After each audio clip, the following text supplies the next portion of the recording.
Confront the AP. I'm looking for feedback from others who have been through something similar.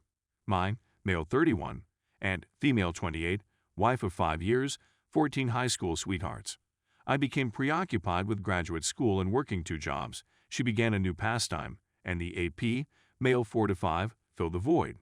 AP is unmarried. They had once on a vacation last month, and she instantly left me for him. I discovered via my investigation that they had never been intimate before. We'd been 1 month since D-Day. She has a new residence, and she claims she doesn't remember who he was to her. BF/GF, friend with benefits, etc. They are, nevertheless, still seeing one other. I knew who he was. He knows who I am and has bought me a couple beers. My concern is if I will be able to live with myself if I do not confront him about it. I'm certain I'll be able to keep my cool and avoid becoming physical. I simply want to approach him and yell, "What the are you doing?" Begin conversing. I'm not expecting it. Response from him. I'm not searching for an explanation. I think all I want to say is that I'm not happy with what's going on. Thoughts? Thank you very much. For the time being, I've opted not to confront. He's a jerk who does not deserve my emotional suffering. Update 1. We're regressing. Background: high school sweethearts for 14 years, married for 5 years. She, 29 female, dumped me, 31 male, in favor of a 45M male from her pastime group. She informed me about a 6-month EA program that concluded with a PA position. She ended our relationship due to a lack of intimacy. I believe she became to the dopamine rushes she had during her EA and forgot I used to make her feel that way. She now has her own apartment, where he spends the majority of his evenings. It's been nearly 2 months after D-Day, and I'm in desperate need of assistance. We're still in North Carolina, which is incredibly convenient. My recovery seems to be reversing in the past week or so. I was in a decent position till that point, but now I can't quit hating myself. I know it's not my fault, but I can't quit thinking about things I wish I had done differently. This isolation offers me much too much free time to daydream. I eventually got to the point where I was just thinking about her for around 6 hours a day rather than the whole day, but now I'm back to 8-10 hours each day.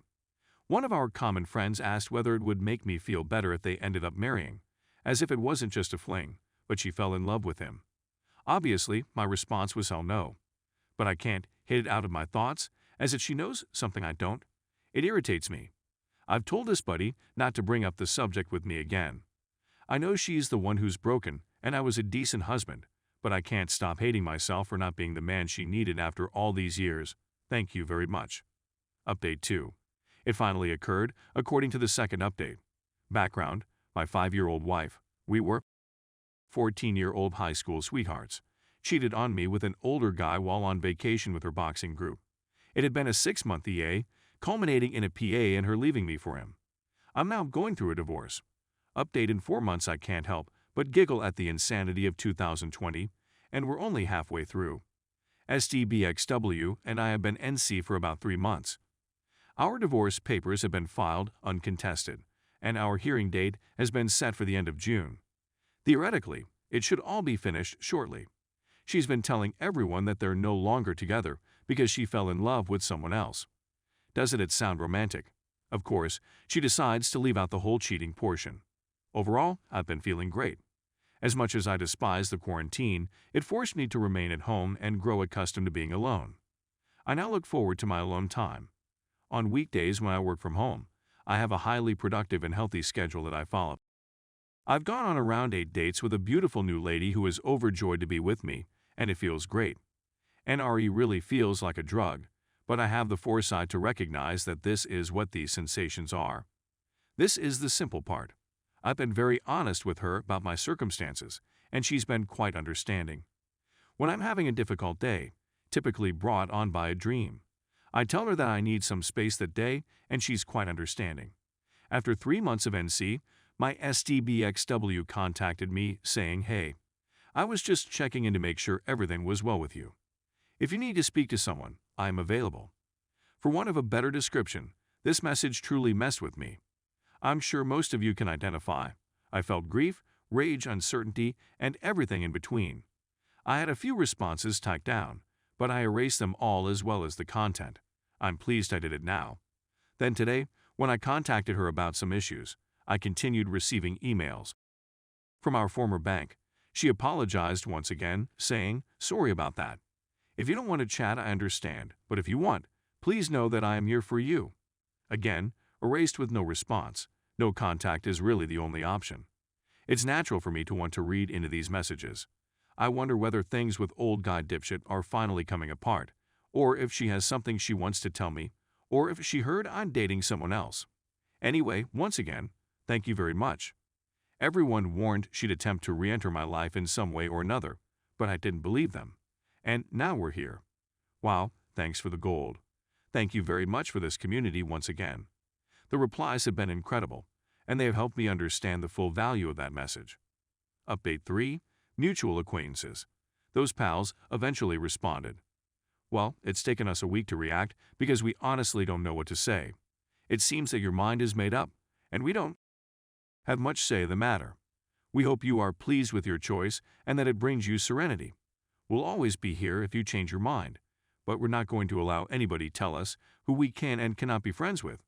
We're all adults, and what occurred between you two is your business.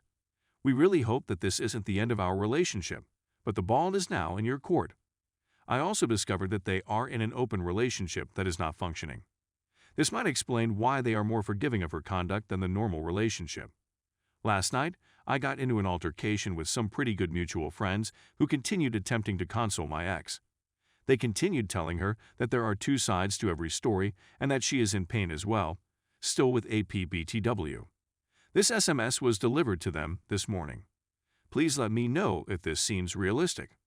Sorry if things got heated last night.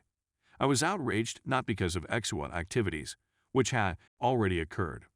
What wounded my sentiments the most was when you claimed you didn't know whose narrative to trust. As I already said, I'm not flawless, and no one is. The truth is that we did not grow apart, and we did not agree to split ways. She had an affair with me. I was used and then abandoned. That is the reality. How individuals perceive and act on that story is entirely up to them. I know you care about her as a friend, which is reasonable, but I can't be your friend as well. I need individuals in my life who believe and trust in me, who aren't also friends with the individual who purposely and knowingly caused me so much pain. I'm not asking you to choose sides. You've already said that you won't. But this continual straddling of the fence does not work for me. When I discovered that my closest buddy had cheated on his wife, I informed him that he was no longer welcome in my life. That is not acceptable to me. Those are my principles. I love you guys and value your relationship, but I've realized that you'll never view her the way I do. I've never had a breakup with a buddy before, and to be honest, I feel horrible about it all, but I also know that it had to happen. Update 4. Do you think in black and white? 3 different individuals have told me in the past month or so that my thinking has become too stark and white following D-Day 6 months ago. Every time, the context has been different, and I wanted to check in with the community to see if I'm overreacting. The first is clearly with my ex-WW. When I tell people that I'm not, yet, prepared to forgive her for what she did, and that I will never speak to her again, especially while she's still with her AP. Some friends, from whom I have since separated, tell me that she is suffering too, and that I am being too callous about someone I used to love. I let go of the aforementioned friends because they continued attempting to justify my ex-WW conduct based on what she told them. They also continued to provide her updates on my life even after I requested them not to. Finally, I don't believe I'd be friends with folks who attempt to be on the fence. I told them there was no explanation for what she did, and if they didn't feel the same way, we couldn't be friends anymore. See my post history for more context. My mother believes I overreacted and am thinking in black and white. Today, I was discussing a couple I know who have a really toxic relationship. He was arrested for domestic abuse on her, and he's a drinker. My excellent buddy said that maybe they are simply trying their best, and that it is working for them.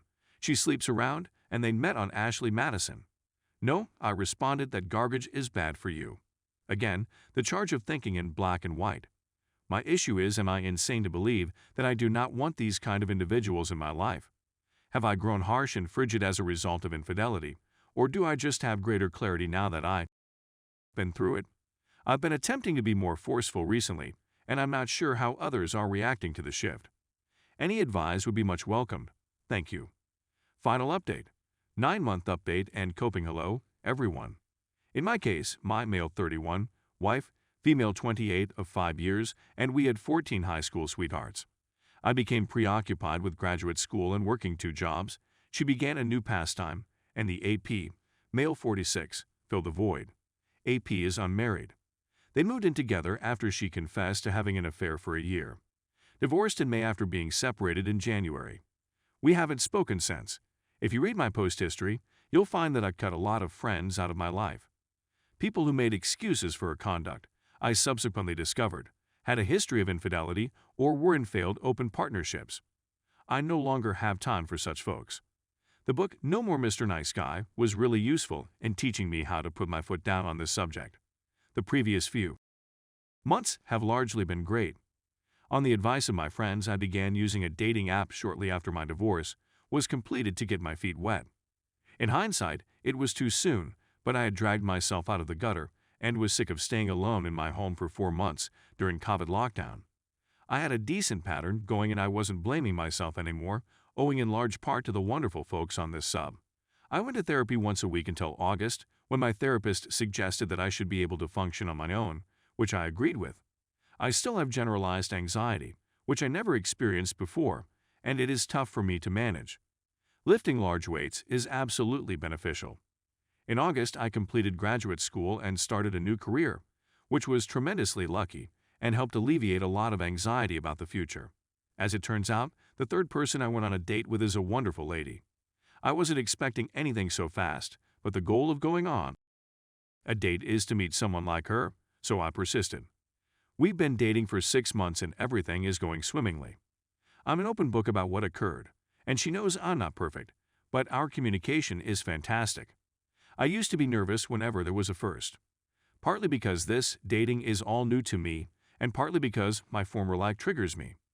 First dates, first kisses, first sleepovers, first intimate encounters, and so on are all part of the process, but they are also difficult. I'm not sure whether it's because everything occurred so quickly, or if it would have happened otherwise, but it doesn't really matter now since it's all in the past. I'm really ashamed to disclose that I, too, suffer from anxiety. However, I believe that is something that we males should be more honest about. Fortunately, my GF has been wonderfully supportive and understanding, but when it occurs, I'm quite critical of myself. It's not something I'm comfortable discussing with my female therapist. I can usually get out of my brain, but not always. My concern is, has anybody else experienced generalized or anxiety as a result of infidelity? If so, how did you overcome it? If you don't want to share your problems openly, send me a private message. Thank you very much.